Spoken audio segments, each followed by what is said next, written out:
n égale à v facteur de t plus n delta plus x0, ainsi de suite. Ça se démontre très bien. Bonjour et bienvenue dans cette nouvelle vidéo dans laquelle nous allons vous expliquer les mouvements rectilignes et plus spécifiquement les mouvements rectilignes uniformes.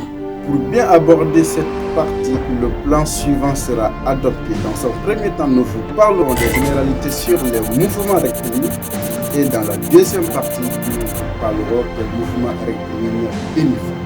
Dans un instant, nous allons partager l'écran avec Dr René Physique qui va nous étaler étape par étape ce que nous devons savoir sur les mouvements rectilignes uniformes.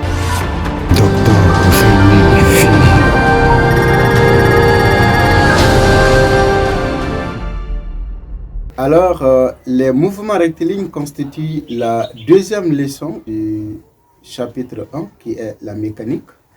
Et au niveau des mouvements rectilignes, il faut spécifiquement voir la généralité, les généralités sur les mouvements rectilignes.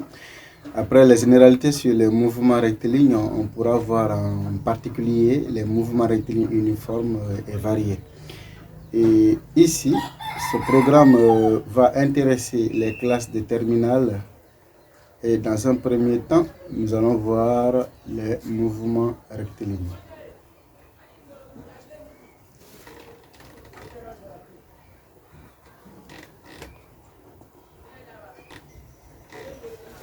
Nous allons voir les généralités sur les mouvements rectilignes.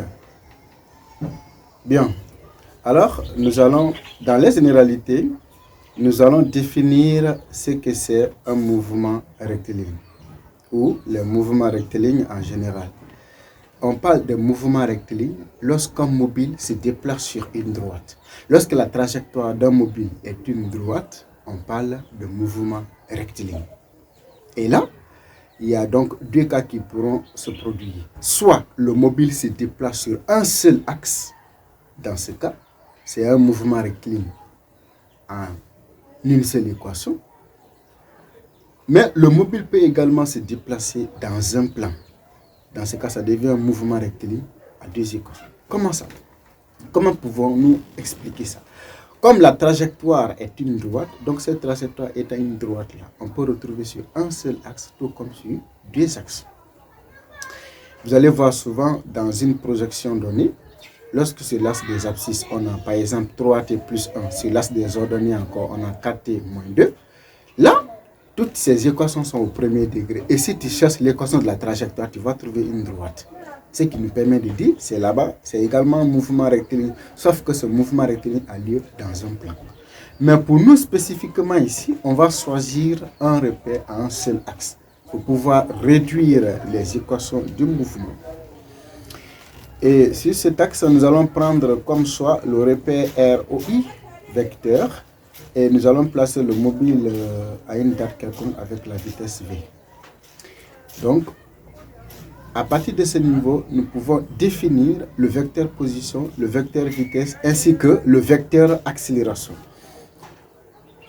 Étant donné que le repère est assimilé à un seul axe, donc le vecteur position sera OM vecteur égale à XI vecteur, tout court. Ben, si vous voulez prendre la norme du vecteur position, vous aurez OM égale à X, exprimé en mètres, c'est extrêmement important.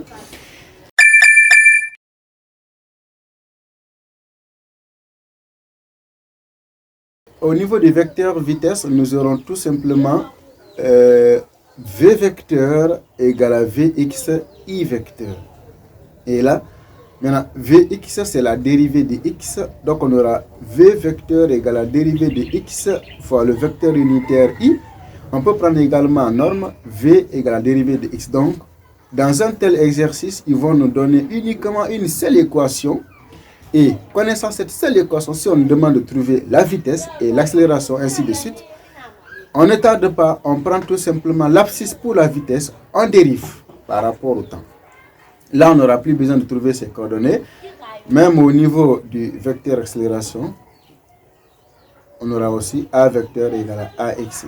On aura ici l'accélération, c'est la dérivée de la vitesse par rapport au temps. C'est extrêmement important, vous voyez. Connaissant le vecteur vitesse et le vecteur accélération, on peut en déduire la nature du mouvement sur les intervalles de temps donnés. Parce qu'on peut donner une équation, par exemple, x égale à t carré moins 4t plus 3 avec t supérieur ou égal à 0, on demande de calculer la vitesse et l'accélération. V égale à la dérivée de x et a égale à la dérivée de y.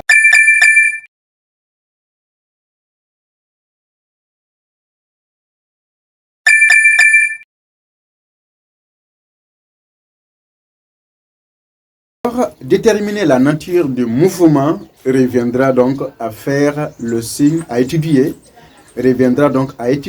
le signe du produit scalaire A fois V. Lorsque A fois V est inférieur à 0, le mouvement devient retardé. Lorsque le produit scalaire A fois V est supérieur à 0, le mouvement devient accéléré. Pour un premier temps, il faut donc établir le tableau de signes de la dérivée. Et lorsque A fois V égale à 0, on dit le mouvement est uniforme. Mais il y a deux cas à préciser. Pardon. Lorsque l'accélération est nulle et que la vitesse est constante, il s'agit d'un mouvement rectiligne uniforme. Mais dès lors que l'accélération est constante, mais que à un moment donné, la vitesse devient nulle, on dit le mobile change de sens de parcours. Donc si on prend un intervalle de 0 à plus infini et qu'on a 2, par exemple, de 0 à 2, mouvement retardé, de 2 à plus infini, mouvement accéléré. Maintenant, pour t égale à 2, a fois v égale à 0. Là-bas, on dit le mobile change de sens.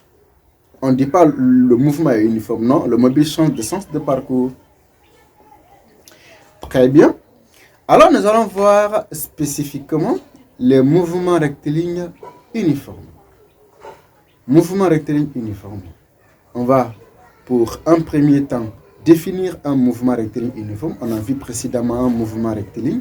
Un mouvement est rectiligne lorsque la trajectoire est une droite. Maintenant, le mouvement rectiligne devient uniforme lorsque non seulement la trajectoire sera une droite, mais le vecteur vitesse du mobile restera constante.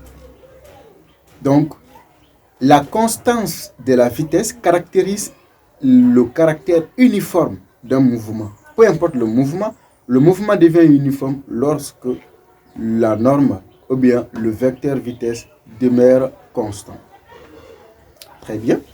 Et à quel moment on dit le vecteur vitesse est constante?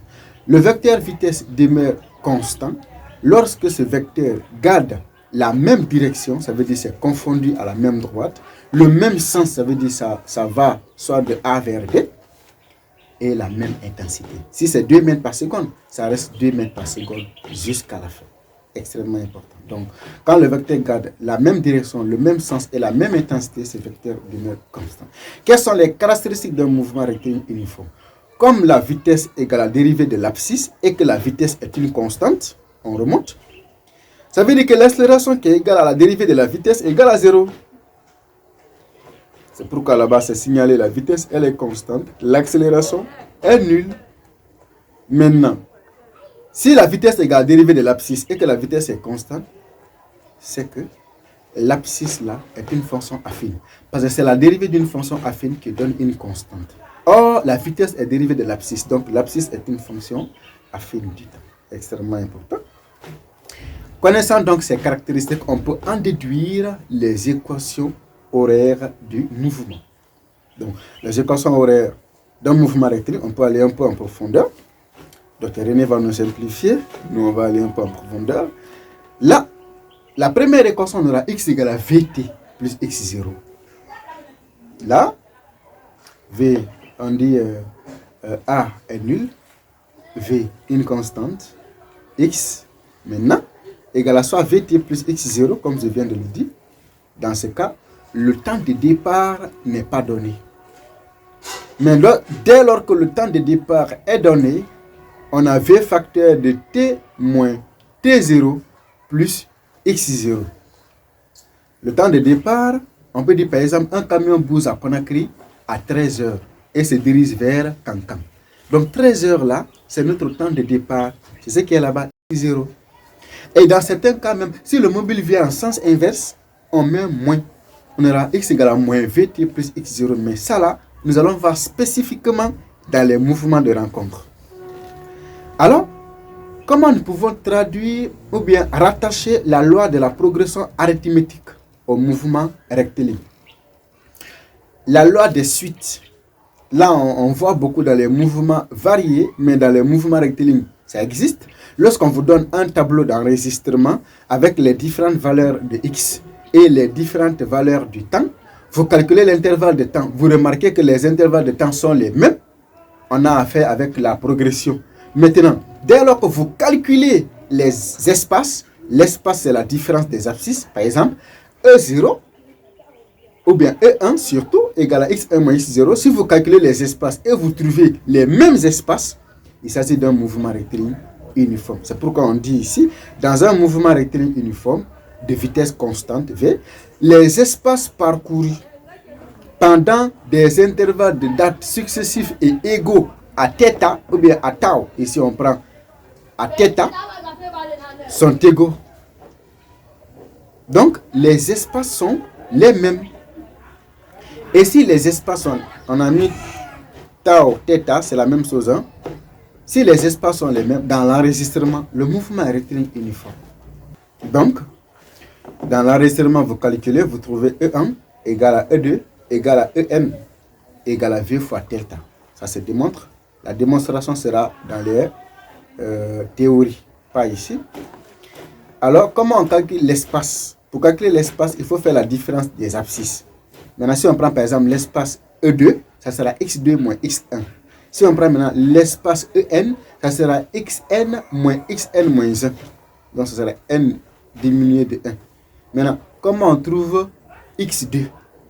Ou bien x égale à vt plus x0. Maintenant, x2 égale à v facteur de t plus 2θ plus x0. Maintenant, xn égale à v facteur de t plus nθ plus x0. Ainsi de suite. Ça se démontre très bien. On verra ça en théorie. Alors, dans un mouvement rectiligne, l'accélération, la vitesse ainsi que l'espace sont des grandeurs qu'on peut déterminer, on peut faire leur représentation. La représentation donc de ces grandeurs sont extrêmement importantes. Il faut les connaître de telle sorte que si tu vois un graphe dans un exercice, tu sois capable de détecter quelle est l'allure de ce graphe et quelle nature on peut en déduire de ce graphe. Très bien. Donc, notre premier diagramme que nous allons faire, c'est le diagramme des accélérations. Rappelez-vous, on a dit que dans un mouvement rectiligne uniforme, l'accélération, elle est nulle. Si l'accélération, elle est nulle, vous remarquerez très bien sur le diagramme, l'accélération reste confondue à l'axe des temps. Parce que la projection axiale de l'axe des temps à l'origine, c'est 0. Donc, vous allez voir, l'accélération reste exactement à partir de 0. Maintenant, ça s'allonge sur l'axe des temps. Pourquoi ça s'allonge? Parce que ça veut dire, plus le temps évolue, l'accélération reste toujours 0, confondue. Nous allons voir dans la deuxième partie le diagramme des vitesses. On a dit, dans un mouvement rectiligne uniforme, la vitesse, elle est constante. Si la vitesse, elle est constante, ça veut dire quoi? La vitesse va trouver une valeur. Même si le temps varie, cette valeur ne changera pas. Ça signifie donc mouvement uniforme. Alors, on prend ici l'origine.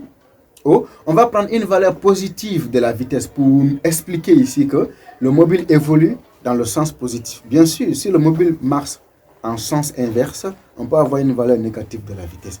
Vous voyez le diagramme qui est là-bas. C'est un trait horizontal, mais qui n'est plus confondu à l'origine. Dans ce cas, on dit la vitesse, elle est constante. Même si le temps évolue, ça évolue également. Nous allons voir enfin le diagramme des espaces. On a dit x égale à vt plus x0.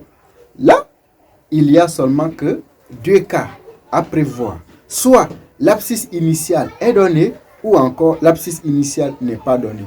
Mais il peut y arriver que l'abscisse initiale est donnée là-bas. On a x égale à vt plus x0. Vous voyez, le diagramme est ici une droite oblique ascendante. Elle est ascendante. Et deuxième diagramme qu'on vient de faire, c'est une droite oblique qui commence à l'origine. Mais lorsque x0 elle est négative, on va commencer en bas, au-dessous de 0, et on va également dans le sens positif. C'est extrêmement important.